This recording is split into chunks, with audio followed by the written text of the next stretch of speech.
Hello friends, I am Akanksha Singh. Welcome me study by यथर Singh. Friends, आज हम डिस्कस करेंगे प्रैक्टिस 4 पे। अगर इसके पहले एक वीडियो आपने नहीं देखा है तो उस वीडियो को आप जरूर देख लीजिएगा। Friends, practice first to third, आज फोर्थ पे हम लोग डिस्कस करेंगे। और टीजीटी वाले देखना न भूलें, टीजीटी वालों के लिए काफ़ी इंपॉर्टेंट है फ्रेंड्स। तो चलिए वीडियो स्टार्ट करते हैं। चैनल को लाइक सब्सक्राइब जरूर कर दिया कीजिए फ्रेंड्स। तो 81 क्वेश्चन देखते हैं। The lines is cannot wither her nor custom style her infinite variety occurs in। ये जो लाइन है फ्रेंड्स, ये 4 ऑप्शन में से आपको करेक्ट आंसर बताना है कि इसका करेक्ट आंसर कौन सा है। तो करेक्ट है सी, एंटोनी एंड क्लेयोपेट्रा। फ्रेंड्स, मैंने शेक्सपियर के 6 प्लेस पे मैंने उनके जो इम्पोर्टेंट कोटेज हैं, ठीक है, जो इम्पोर्टेंट कोटेशन है, मैंने उस पर वीडियो बनाई है, तो उस वीडियो को आप ज़रूर देख लीजिएगा। एंटोनी एंड क्लेयोपेट्रा पे है, हैमलेट पे है, किंग लियर पे है, मैकबेथ पे है, ओथेलो पे है एंड जूलियस एंड सीजर पे है। ठीक है, तो आप उसको ज़रूर देख लीजिए उस वीडियो को, तो आपको सारे कोटेशन बहुत ईजी से समझ में आ जाएंगे। ठीक है, चलिए 82 देखिए। Which of the following flowers does the made Ophelia not give away. ठीक है, तो 4 ऑप्शन में से बताइए कौन सा ऑप्शन करेक्ट है। तो ऑप्शन ए करेक्ट है। ठीक है, ऑप्शन ए करेक्ट है। 83 देखिए। In which country in the story of Othello set. ठीक है, ओथेलो सेट की स्टोरी जो है किस कंट्री में थी, तो वो थी वेनिस में। ठीक है, किस कंट्री में थी, वेनिस में थी। Venice is large city in north of Italy. ठीक है, ये लॉर्ड सिटी थी और ये कहाँ पे थी, नॉर्थ इटली में। चलिए 44 क्वेश्चन देखिए। Complete the sentence with correct option. The frailty the name is omen this remark is made by. इसमें कंप्लीट सेंटेंस जो इसको करेक्ट बताना है कि कमजोरी तुम्हारा नाम ही औरत है, ये किसने कहा है, मैकबेथ ने कहा है, किंग लियर ने कहा है, ओथेलो ने, हैमलेट ने कहा है। तो जैसा मैंने अभी आपको बताया है फ्रेंड्स कि मैंने शेक्सपियर के जो प्लेज हैं उस पर कोटेशन की वीडियो बनाई है, तो आप उसको जरूर देख लीजिएगा। हैमलेट पे भी मैंने बनाया है, तो उसको भी आप जरूर देख लीजिएगा। हम हैमलेट के जितने भी इंपॉर्टेंट कोटेशन है तो आप उसको देखने के लिए मत भूलिएगा फ्रेंड्स। तो ये हैमलेट कहता है जब उसकी मदर उसके चाचा क्लाउडियस से शादी करने के लिए जाती है, तब उसी पे हैमलेट कहता है कि frailty the name is omen. क्या एक औरत जो है कि कमजोरी तुम्हारा नाम औरत है, क्या औरत को हमेशा एक पुरुष की ज़रूरत रहती है। और ऐसे ही अपनी माँ को वो कहता है कि अभी मेरे फादर को मरे 1 महीने भी नहीं हुआ है, तब तक आप शादी कर ली। ठीक है, तो अपनी मदर से वो एंग्री है, उसी पे ये कह रहा है। चलिए 45 क्वेश्चन देखिए। Which of the following pairs is mismatched. इसमें आपको बताना है फ्रेंड्स कि इसमें मिसमैच्ड कौन सा मैच नहीं कर रहा है, निम्न में से कौन सा मैच नहीं कर रहा है। तो इसका सी नहीं कर रहा है फ्रेंड्स। हैमलेट 12th नाइट है और कैम्बरलाइन है, द टेम्पेस्ट है, ये सब आपको पता ही है। तो इसमें सी नहीं कर रहा है क्योंकि ये जो है ये कैम्बरलाइन 1608 में नहीं 1611 में। ठीक है, 1611 में आया था, यानी कि 1611 में आया था कैम्बरलाइन। ठीक है, 86 देखिए। Shakespeare popular play Merchant of Venice belongs to which of following literary forms. ये कह रहे हैं कि शेक्सपियर का पॉपुलर प्ले है मर्चेंट ऑफ वेनिस, निम्न में से किस लिटरेरी फॉर्म से संबंधित है। वेनिस और मर्चेंट ऑफ वेनिस, तो ये है ट्रेजी कॉमेडी। सी इसका करेक्ट आंसर है। एक ही क्वेश्चन को फ्रेंड्स कई तरह से घुमा के पूछ देता है। हालांकि ये हो सकता है कि आपको पता हो, लेकिन फिर भी क्वेश्चन को देखिए, क्वेश्चन की डिमांड को आप देखिए। Shakespeare popular play Merchant of Venice belong to which of following literary forms. ठीक है, तो हो सकता है कंफ्यूज हो सकते हैं, तो इस वजह से मैंने इस क्वेश्चन को ले लिया है। ठीक है, 87 क्वेश्चन देखिए। Which of the following works, yes, which of the following works of William Shakespeare is written in 6-line stanza and shows a decided sign of immaturity. Which of the following verse, निम्न में से जो Shakespeare का work है retain है, 6 line के लिखे हैं स्टैंजा, सोच डिसाइड्स राइन इन इम्प्योरिटी, तो ये 87 का करेक्ट आंसर है सी। वो कौन सा है? बेनिस एंड एडोनिस है। ठीक है, बेनिस एंड एडोनिस जो है कि 6 लाइन का स्टैंजा है, विलियम शेक्सपियर का प्ले है। विच ऑफ द फॉलोइंग, 88 देखिए, which of the following is mismatched with reference to John Milton's works, John Milton के वर्क्स में इसमें कौन सा रेफरेंस मिसमैच्ड है, निम्न में से कौन सा मैच नहीं कर रहा है, सीधे सीधे समझ लीजिए। तो इसमें फ्रेंड्स ऑफ एजुकेशन है 1644 में आता है, एरोपेटिका जो है 1647 में आता है, लिसिटस 1637 में आता है, पैराडाइज लॉस्ट 67 में आता है, 1667 में आता है। ठीक है, तो इसमें कौन सा मैच नहीं कर रहा है वो आपको बताना है, तो वो है बी। ये 1647 में नहीं फ्रेंड्स, ये 1644 में आता है, यानी 1644 में पब्लिश्ड होता है। ठीक है, 89 देखिए, which of the following is a pastoral elegy, इसमें कौन सा पास्टोरल एलिजी है ये आपको बताना है। Elegy written in country churchyard in memoriam Lycidas डेनो एलिजी, तो इसमें आपको बताना है कौन सी पास्टोरल एलिजी है, तो ये आपको पता होना चाहिए। सी इसका करेक्ट आंसर है। ए तो एलिजी है, ये तो आपको पता ही है, इसको थॉमस ग्रे ने लिखा है और 1750 में ये कंप्लीट होता है एंड फर्स्ट पब्लिश्ड 1751, राइट, जो रिटेन इन कंट्री चर्चयार्ड। ठीक है, elegy written in country churchyard by Thomas Gray, complete 1750 and first published in 1751। I hope friends आपको समझ में आ गया होगा कि कंट्री चर्चयार्ड थॉमस ग्रे ने लिखा है और इसको 1750 में कंप्लीट किए थे और 1751 में इसको पब्लिश्ड किए थे। अगर इन मेमोरियम की बात करते हैं तो इसको लॉर्ड अल्फ्रेड टेनिसन साहब ने लिखा है। ठीक है, उनके जो फ्रेंड्स रहते हैं, फ्रेंड्स अर्थर हेनरी हेलम, 1833 में उनकी डेथ हो जाती है, तो उसी पे इन मेमोरियम को लिखते हैं और इन मेमोरियम जो होता है 1849 में कंप्लीट होता है। Right friends, okay,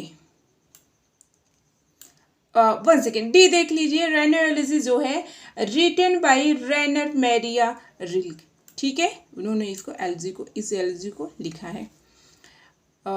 Milton Begins paradise Lost book first with, इसको देखिए कि Milton Begins paradise lost, Milton की जो पैराडाइज लॉस्ट बुक फर्स्ट है, बिगिंस है, तो इसका करेक्ट आंसर है इन्वोकेशन, बी इसका करेक्ट आंसर है। ऑल राइट, 91 क्वेश्चन देखिए, in his memory did John Milton right me thought I सा माई लेट इज पोस्ट सेंट, ये फ्रेंड्स 91 क्वेश्चन देखिए, ये इंपॉर्टेंट क्वेश्चन है, आप इसको जरा देखिएगा कि who in whose memory did John Milton write, John Milton लिखते हैं किसकी मेमोरी पे कि मी थॉट आई सा माई लेट इज पोस्ट सेंट। ठीक है फ्रेंड्स, जो मिल्टन साहब की सेकेंड वाइफ थी कैथरीन वुडकॉक, सी इसका करेक्ट आंसर है।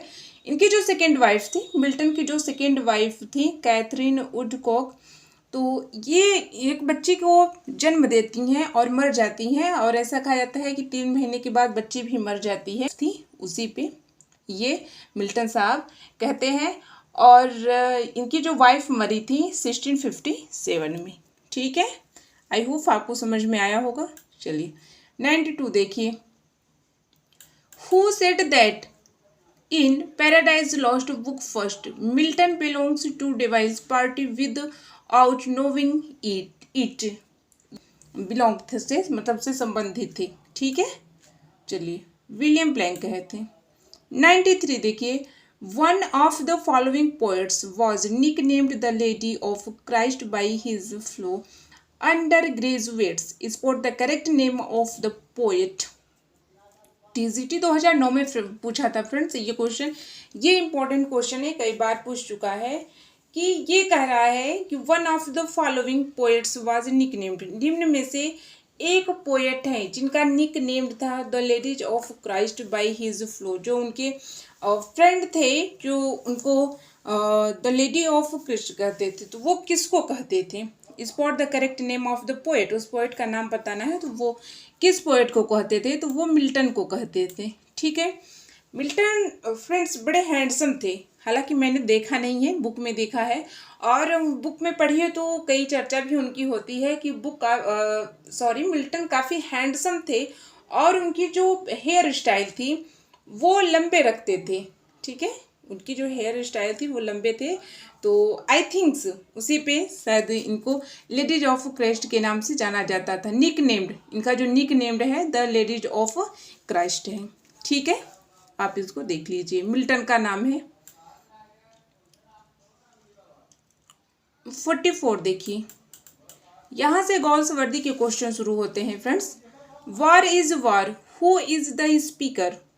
कौन स्पीकर है? वार इज वार का कौन स्पीकर है, ये आपको बताना है। तो वो था Anthony in strife.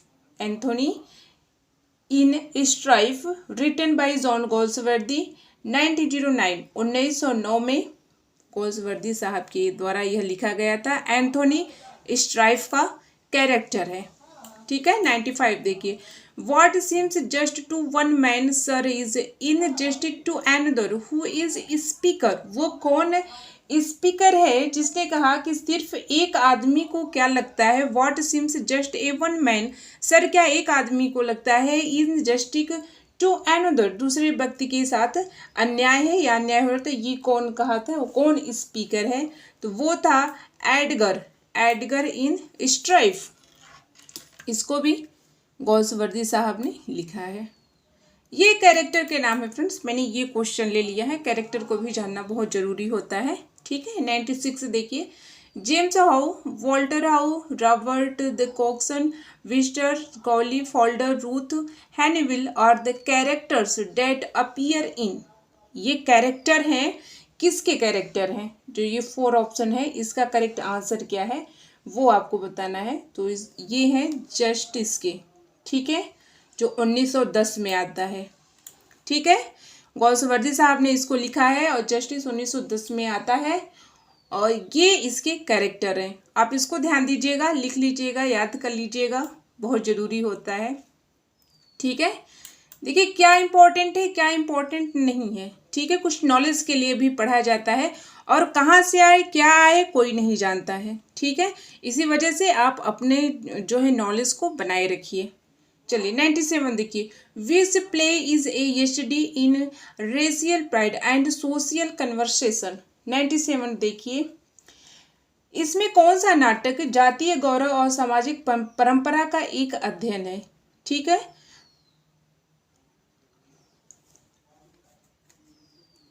Yes, racial pride का मतलब होता है फ्रेंड्स जातीय गौरव, और सोशल कन्वेंशन का मतलब होता है सामाजिक परंपरा। तो यही कह रहा है कि विच pledge study in racial pride and social conversation. ठीक है, इसमें कौन सा नाटक जातीय गौरव और सामाजिक परंपरा का एक अध्ययन है। तो कौन सा वो नाटक है उसको आप बताइए। वो है डी, लॉयल्टीज। ठीक है, जो कि 1922 में आता है और इसको गॉल्सवर्दी साहब ने लिखा है। ठीक है, चलिए 98 देखिए, in which novel Galsworthy illustrate the breaking down of inhabitants and the barriers as a result of war। Galsworthy साहब ने किस नोवेल का उदाहरण देकर स्पष्ट किया है? इलिस्ट्रेशन मतलब उदाहरण देकर स्पष्ट किया है कि द रिजल्ट ऑफ वार, नीचे से देखिए, युद्ध के परिणाम स्वरूप इनहेबिटेंट्स एंड बैरियर्स, अनुरोधों और बाधाओं का ब्रेकिंग डाउन, टूटना है। गॉल्सवर्दी साहब ने इसको नोवेल में उदाहरण दे करके स्पष्ट किया है। तो वो किए हैं सेंट प्रोग्रेस। ठीक है, सेंट प्रोग्रेस में किए हैं। 99 देखिए, how beastly women are to each other how beastly omen are to each other, where does this line appear? 99 देखिए friends, how beastly omen are to each other, कह रहे हैं कि औरतें एक दूसरे के लिए कितनी क्रूर होती हैं। Where does this lines appear, यह लाइन कहाँ की है? ठीक है, ये लाइन कहाँ की है? किसकी 4 ऑप्शन में से आपको बताना है। तो ये है विंडोज, सी इसका करेक्ट आंसर है।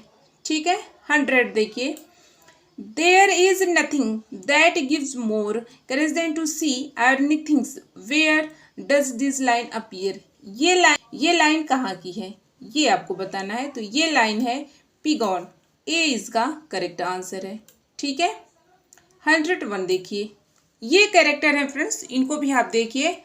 ये है डेंसी डी लेविस है, विंजोर है, द कैनिंग है, और ट्रेसो है, रोबर है, लॉट है, एस.टी. अर्थ है, ब्राउनिंग है, मिस है, और मार्गरेट है, ऑर्मी है, मोविल है, गिलमैन है, और रिकॉर्डोज है, ग्रेवेलियर है, and Jacob Twiston are the character that appear in a play, find in out.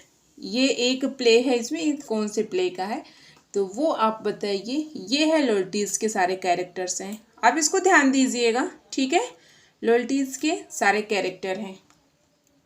चलिए 102 देखिए, ये भी कैरेक्टर हैं फ्रेंड्स, इसको आप देख लीजिए, ये भी कैरेक्टर ही है, और इसका करेक्ट आंसर ए है, सिल्वर बॉक्स। ठीक है, इसका करेक्ट आंसर सिल्वर बॉक्स है।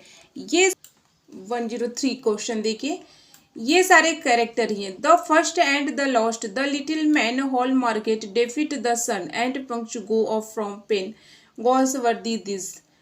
नहीं, ये कैरेक्टर नहीं है फ्रेंड्स, इसको देखिए, ये क्वेश्चन है, इसको देखिए। The first and the last, the first and the last, the little man, hallmarked, defeat sun, and punch go are from the pen of Galsworthy this और। ठीक है, तो ये डी इसका करेक्ट आंसर है। Short, yes correct answer है इसका short place. ठीक है, शार्ट प्लेस है,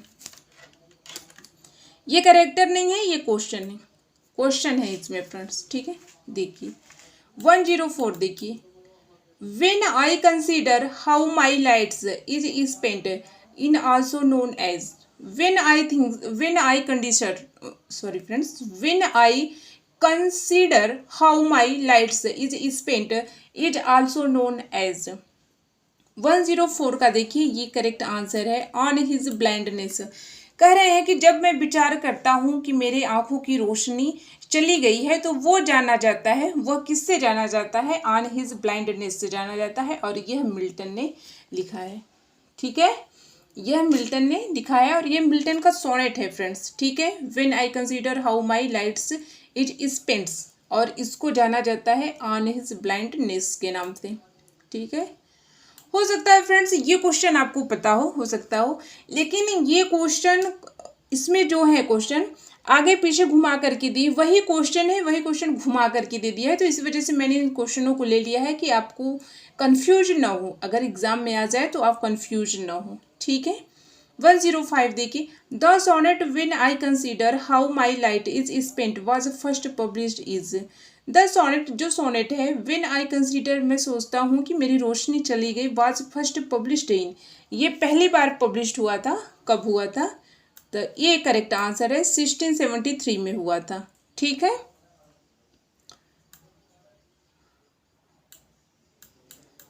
वन 106 देखिए, the sonnet when I consider how my light is spent was first publish in Milton 1673, poem in his autograph, a notebook known the.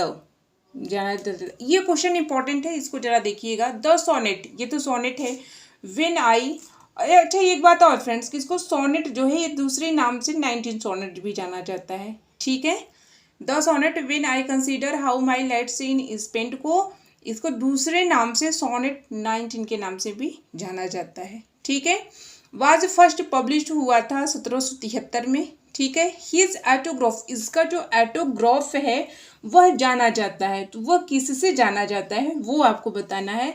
तो वो जाना जाता है ट्रिनिटी मैन्युस्क्रिप्ट से जाना जाता है, आप इसको याद रखिएगा। ठीक है, नाम याद रखना बहुत ज़रूरी होता है। ठीक है, चलिए 107 देखिए, the title of sonnet on his blindness was assent by. 107 को देखिए, इसका जो है कि the title of the sonnet on his blindness का जो टाइटल है वो बताना है, तो वो है ए, इसका करेक्ट आंसर है। 108 क्वेश्चन देखिए, the sonnet when I consider how my was composed sometimes between light is spent. वह उसी की बात कर रहे हैं कि जब मैं विचार करता हूँ कि मेरी आंखों की रोशनी चली गई तो composed sometimes lights is spent, उनकी जो लाइट है, उनकी जो रोशनी है वो चली गई है, वो उसी पे कंपोज्ड कर रहे हैं बिटवीन दोनों से। तो ये था 1652 और 1655, ठीक है, इसको आप याद रखिएगा। 109 क्वेश्चन देखिए, in the sonnet on inability to use his. 109 को देखिए, इसमें करेक्ट आंसर बताइए। In the sonnet on inability to use his, तो किस में है? His poetic ability, his ability to translate text from foreign language, his ability to see his family members around. तो इसका करेक्ट आंसर है D, both. A B his poetic ability है और B his ability to translate text for foreign language, ठीक है। इसका correct answer D है, यानी कि इसमें ए और बी दोनों सही है, ठीक है friends. The rhyme scheme of sonnet is, sonnet की राइम स्कीम है वो तो आप सबको पता होगा, A B B A, B B A, C D E, C D E, ठीक है। इसका करेक्ट आंसर ए है। तो ये तो थे फ्रेंड्स आज के इंपॉर्टेंट क्वेश्चन, ठीक है। और मैं एक बात आपसे कहना चाहती हूँ कि बेसिक नॉलेज रखना बहुत ज़रूरी है, ठीक है। जब हाथी रोड पे चलती है ना तो वो बड़े से नहीं डरती है, वो चींटी से उसको डर लगता है, ठीक है। मैं आपको एग्जांपल दे रही हूँ कि जब हाथी रोड पे चलती है तो उसको चींटी से डर लगता है। तो इसी वजह से आप लोग जो छोटी चीज़ें हैं उसको मिस मत कीजिए, उसको जरूर माइंड में रखे रहिए। ऐसा ना कि हम लोग जो बहुत लॉन्ग है उस पर चले जाएं और जो छोटी चीज़ें हैं उसको हम लोग इग्नोर कर दें। हो सकता हो वही आ जाए, वो हमको ना पता रहे तो हम तो वहाँ फंस सकते हैं ना। तो इस वजह से नॉलेज लेना बहुत ज़रूरी है, ठीक है। क्या इंपॉर्टेंट है क्या इंपॉर्टेंट नहीं है, अगर आपकी सिलेबस में है तो आपको नॉलेज लेना है, आपको पढ़ना है, ठीक है। तो चलिए फ्रेंड्स, अगर वीडियो पसंद आया होगा तो मैसेज ज़रूर कीजिएगा, ठीक है। कमेंट बॉक्स में ज़रूर कुछ लिखिएगा। तो चलिए फिर मिलते हैं नेक्स्ट वीडियो में ऐसे इंपॉर्टेंट क्वेश्चन के साथ। तब तक के लिए जय हिंद,